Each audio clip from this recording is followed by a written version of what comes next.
Hello everybody, and welcome back to my live stream, and I'm reading from my book Walking on Cinders. It's 6 p.m, time for another chapter. We are now at chapter 23 of the novel. Really hope you're enjoying this so far. We now have about 10 or so chapters to go, so we'll hang on in here for another 10 days or so. I'll still be here even if the restrictions are lifted, which it doesn't look likely that there will be in that period of time. But we're here, 6 p.m, another chapter of Walking on Cinders. Do join me. Hopefully you enjoy this.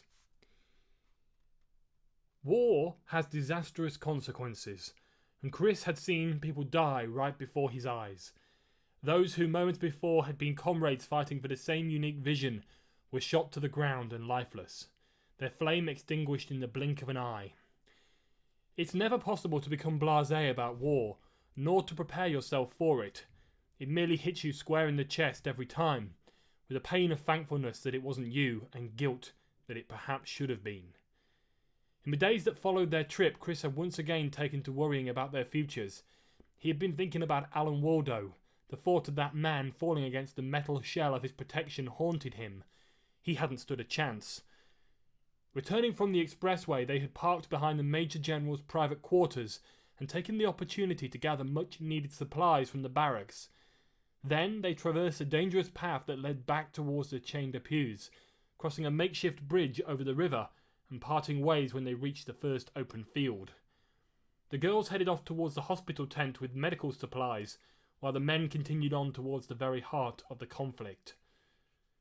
When the sun rose again, they noticed a chill in the air and a fog which hung like a spider's web over the land, causing the mountains to appear more severe and intimidating than ever before. The conflict was intensifying, and so too was the land in response, highlighting the mystery of such an unknown wilderness. Chris had decided early on to move Babineau's remaining men to the far side of the mountain range. Here they would join the rest of the United soldiers and would have time to prepare battlements and machinery. Stationing men across this area meant they were prepared for any threat, and knowing that the battle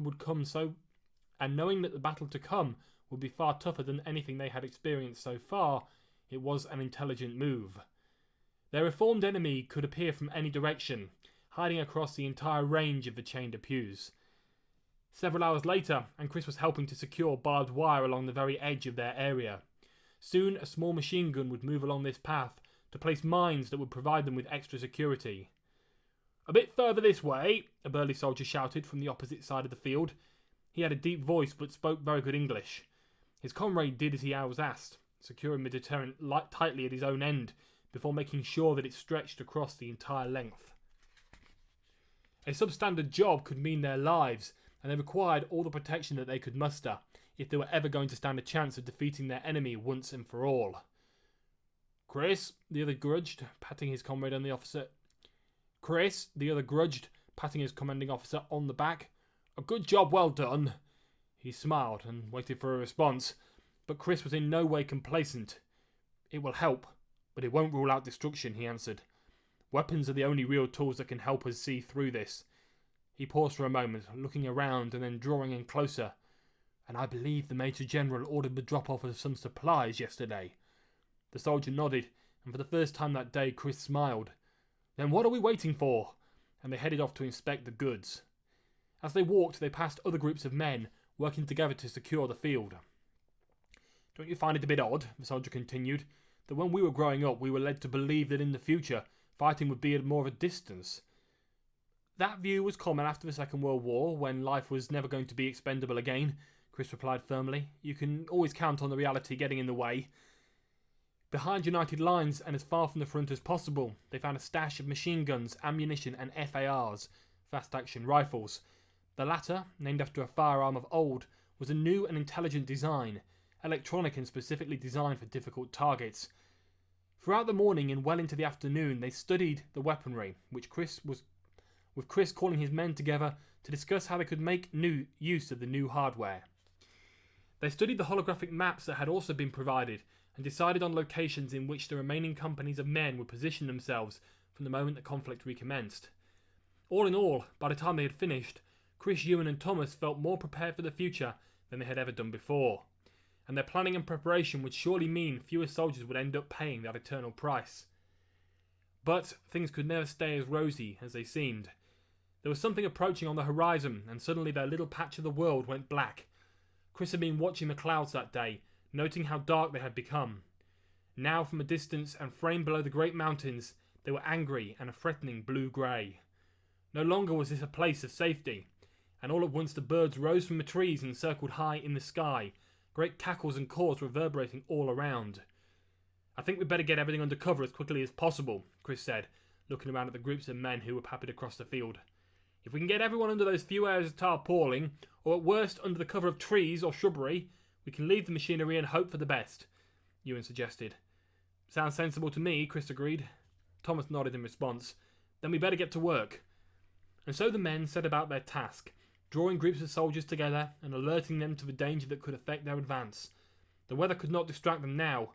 They were fighters against an enemy who must be detained and eradicated if united forces were going to stand any chance of winning the war. Slowly at first, the rain began. Within minutes it was pelting down from the sky, the tiniest drops of free-falling rain landing on every surface. Nature was reclaiming the mountain landscape, cleansing it of death and destruction and preparing a clean slate on which to start again. Chris, Ewan and Thomas huddled under a tarpaulin cover. The rain fell and thunder roared above. They had little protection and would soon develop cramp in their backs caused by crouching down for such a prolonged period. "Just what we wanted," Chris muttered. "This weather is really going to help the conditions." He breathed in deeply. The air was saturated with the scent of thunder and rain.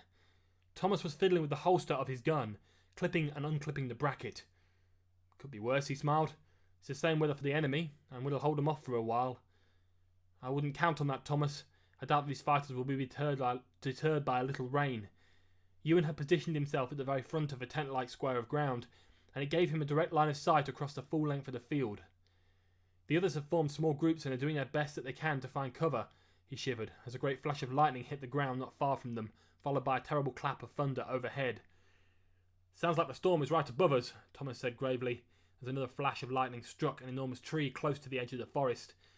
With a crash that was mixed with the screams of fleeing men, it toppled to the ground. It was Ewan who muttered the first expletive. "That's all we need," Thomas said simply. "I'm going out to see if everyone's okay." Quickly, and now not worrying about the rain and the danger they might be putting themselves in from further strikes of lightning, all three crawled out from under the tarpaulin and raced over to the scene of a disaster, their boots squelching in the mud. Luckily, no soldiers had been caught in the fall, but the remains of a small tarpaulin tent were pinned beneath the massive trunk, where the very topmost branches were alight. Chris saw that a group of soldiers were standing together, shaking from the cold. He turned to Ewan and closed his eyes for a moment. "Thank God they escaped," he whispered, hardly heard over the sound of the rain. "It's not as bad as I first thought. The fire will soon be out, and many of our fortifications are a good distance behind where the tree has fallen." Ewan smiled, his hair wet and plastered to his forehead, his uniform soaked through. "This might even provide a secondary defence. They're going to have to scale this tree if they want to reach the very centre of our command." Chris nodded and looked forwards. There he noticed a huge black mass was moving towards their location with a pace and force. For a moment he wondered if his eyes were deceiving him, or they were playing tricks, but, like the others who had turned to notice the movement first, it was only as they looked downwards to the bottom of the hill that they saw the men in dark uniforms moving towards them with a malevolent intent. The reformed troops stormed forwards. There were but a few men at first, dressed in heavily armoured uniforms, the rain running from every surface. Some carried guns, others appeared weaponless, suicide soldiers carrying explosives and giving their lives for the cause. "Get back!" a voice shouted from behind, "and hold your positions!" The united men followed the command and took up positions right across the field, grouped behind the various areas of cover. All were prepared for the attack. The weather was against them, but they had the strength and the will to win all. Ewan had been right.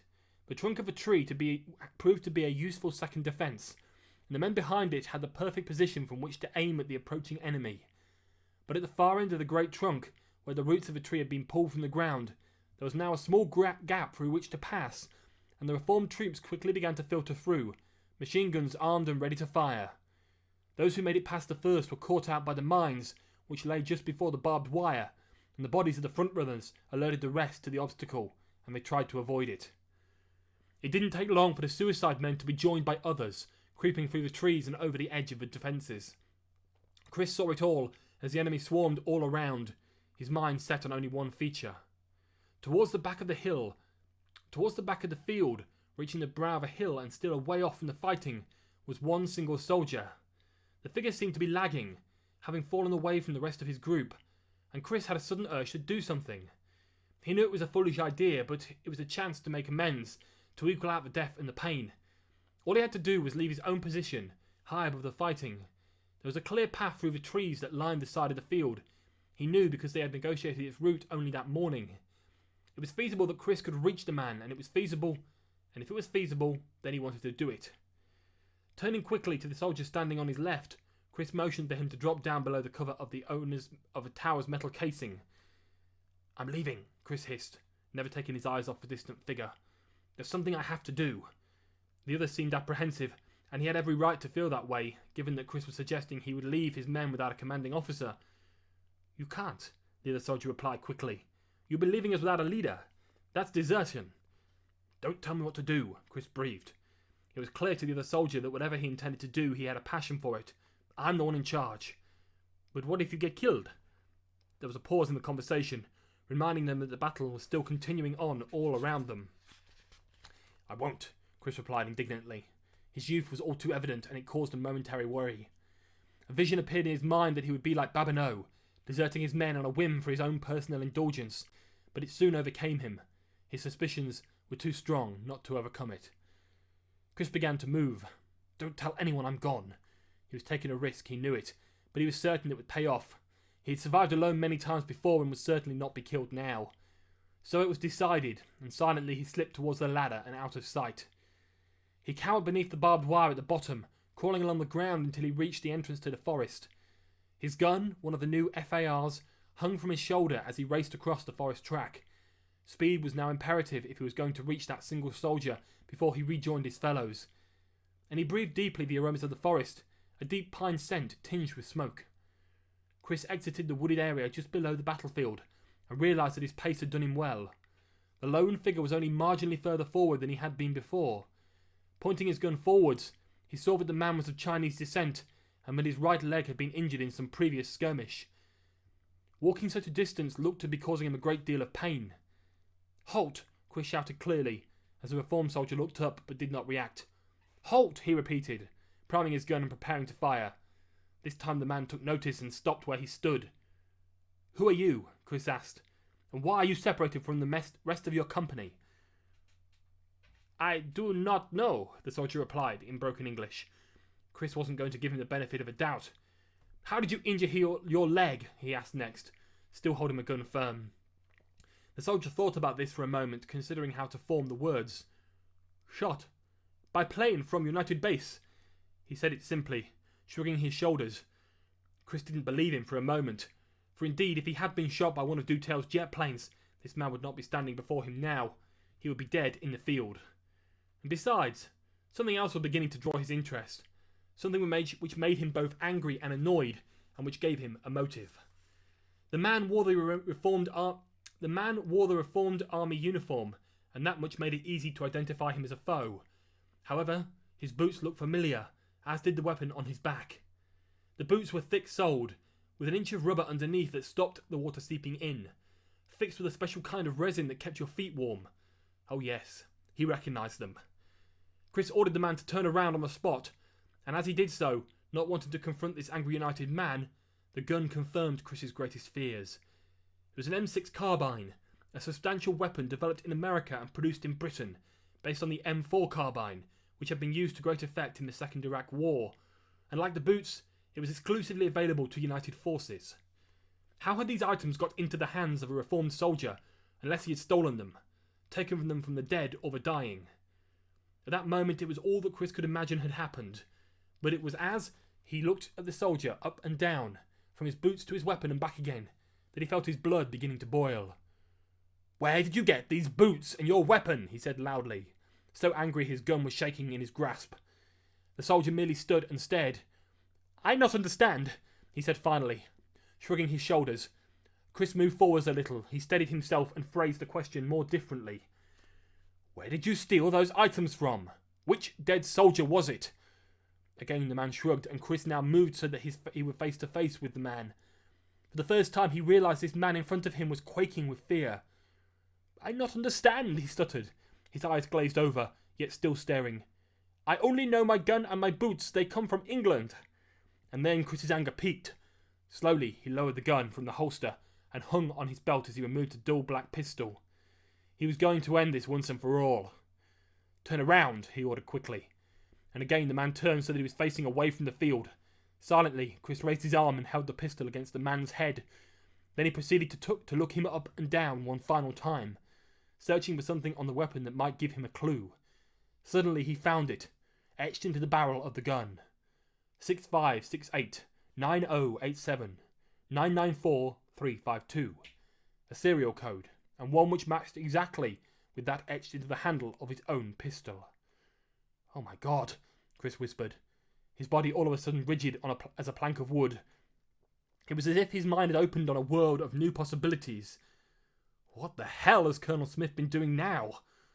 The words escaped without thinking, in much the same way that his hand acted involuntarily.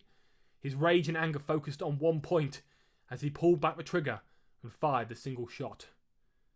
Chris watched the man fall, slowly and painfully to the ground, and now he was standing, pistol in his hand, looking down at a lifeless mass at his feet. What had he done? This was not Chris Aston. He was not a murderer, not a taker of innocent life. His rage had caused him to kill in cold blood, for even though this man was one of the enemy, he was alone and so had no right to die. What of his family? Wanting to forget, but knowing it would not be impossible to do so, Chris reached down to take the man's fast-action rifle. Standing up, the wet grass of a chained pews came up to his knees, and the uniform he wore had become hot and stuffy. The weather had turned now, and the atmosphere was becoming humid. Before him, marching across the lowest plain of the mountain range, was what surely must be the final company of reformed soldiers.